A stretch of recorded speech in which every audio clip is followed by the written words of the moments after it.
A lot of people are going to be watching this because there's a hurricane heading their way. Right. What would you tell them? This is extremely important. A lot of people died because they didn't understand this.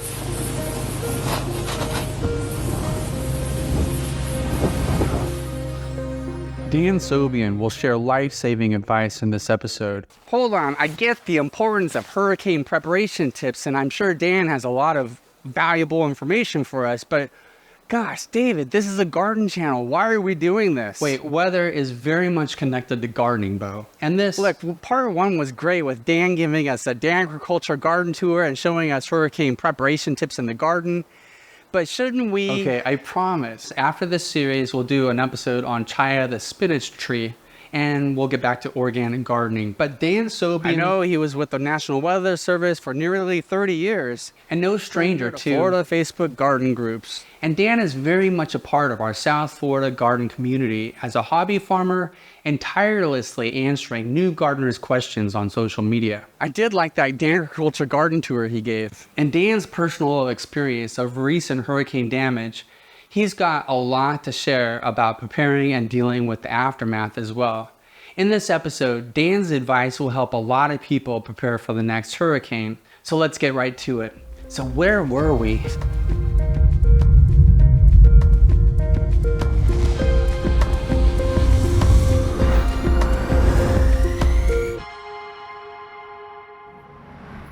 This is 9 months after the storm, right? Wow. It was stunning to see how much devastation that still remains 9 months after the storm. There was a building here? Homes and businesses and stuff. The whole thing just washed out. We completely washed out the road. It was a hotel over here that was built on pollards.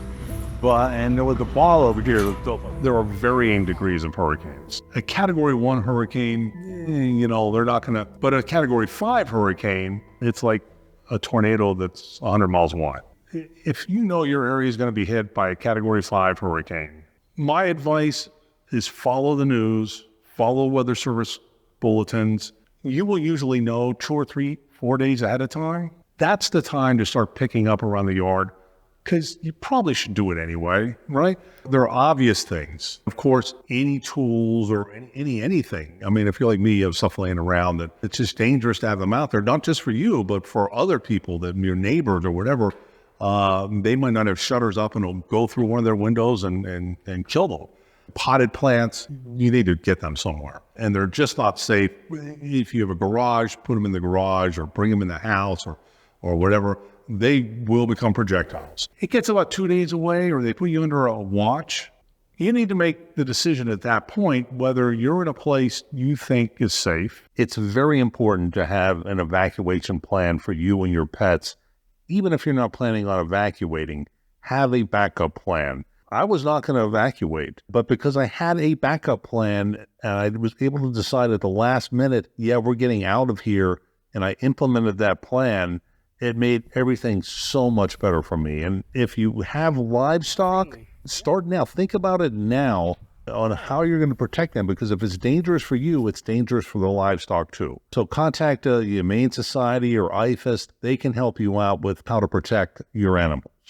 2 days out, start either leaving or making sure you're locked into place. Make sure you have power for your generator. If you don't have a generator, you're gonna really hate life for a week or two, because it is so hot. And try to sleep in that. And I did it once. I went for 5 days, and it was after a tropical storm. It wasn't even a hurricane. Like I said, I was a meteorologist, a forecaster. I know where to get information online. I, of course, was following the information from the National Weather Service, from the National Hurricane Center, which, by the way, the National Hurricane Center, National Weather Service, and NOAA, any one of those are all from the same organization. It's all the National Weather Service. They got the smartest people. They've got the best equipment, the best models, they really have world-class. Nowhere in the world has the kind of information that they have. And so if you're ever in an event where you're expecting maybe tornadoes or a hurricane or whatever it is, that's the place to go to get unbiased, the best information. Of course, your local media is also very good, and whatever your local emergency management tells you to do, you should do. You can see where it made landfall here. But if you're looking for just strict weather information, the National Weather Service is the place to go. You're paying for it with your taxes, use it. So everybody understands, the National Hurricane Center makes forecasts and warnings over the water, up to the beach. Once the storm hits the beach or is impacting anything inland, it's the local weather forecast office that issues hurricane warnings and watches. And if you're watching this from Orlando or Lakeland or something like that, it's important to see what the Hurricane Center is saying, but it's also important to see what the Tampa or Melbourne office is saying too, because they're talking specifically about your area. So just to summarize, if you're inland, your warnings are going to come from the local weather forecast offices. And if you're on the coast, your tropical cyclone warnings are going to come from the National Hurricane Center. The Hurricane Center does all the track forecasts. And the areas we're most concerned about. But it's all done seamlessly. They all work together, coordinate together. You won't see the difference. Where I was going with all of this is the cone. As we expect the center of Hillary to move. The National Hurricane Center issues a cone forecast. It's a forecast of the track of the storm with some sort of degree of uncertainty that the storm track may go. Hillary has picked up speed. But we're talking about the center of the eye of the storm. A Category 4 hurricane. That they're giving you that degree of uncertainty for. And sometimes hurricanes can be 100, 150 miles wide, and the impact even further than that. Even though you're outside of the cone, look at the wind field. The cone is not a forecast of the impacts of the hurricane. The cone is a forecast of the track of the hurricane and the degree of uncertainty. But your impacts can be way outside of that cone. It could be coastal flooding, it could be tornadoes, it could be strong winds. So just because you're not in the cone, that doesn't mean you don't have to be careful. It just simply means that that's where they think the center of that storm is going to go. And just because a hurricane is not forecast to hit you specifically, it doesn't mean it can't kill you. And we have flash flood watches in effect for everywhere you see in green here. Know today whether you live in a flood-prone area, know how you're going to get out if you're asked to do so by local officials. Prepping for a hurricane begins, and nobody ever thinks it. Nobody ever does, but it begins before you buy your property. If you're in Michigan right now and you're thinking you're going to move to Florida, or you really need to understand property in Florida. As a meteorologist, I searched out this property because it was higher. It was in an area that never freezes, and it was what I was looking for. But that's what you need to look for. There's three basic things that are going to cause you problems in a hurricane. The first one is saltwater inundation. I think it's also called coastal flooding or storm surges. The other is freshwater flooding. And then the third one is the wind. By far, the saltwater inundation is the worst. That's the one that it just comes in like a tsunami and washes away buildings. It'll kill your trees. But before you buy your property, figure it out. Take a look at it. How's it slope? If it's lower than the street, you might not want to buy that property. Look at the trees that are growing there. If it's all like cypress trees, you know what? That's probably underwater part of the year. If it's pine trees, probably not. So look at those things, and then, because if you have a hurricane, your chances of flooding are going to be higher. But like I said, you don't even need a hurricane. When I'm talking about freshwater flooding, mostly I was talking about rainfall coming down and flooding your property and it impacting your trees and your garden. But if you live along a river, there's another type of flooding called river flooding.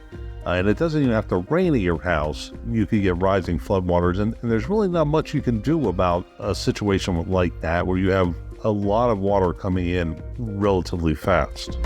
In the beginning, we heard Dan say people died because they didn't know this. What was that about? Yeah, basically Dan was stressing the point that he believes some residents were not paying attention to the latest updates in the storm track, and it changed.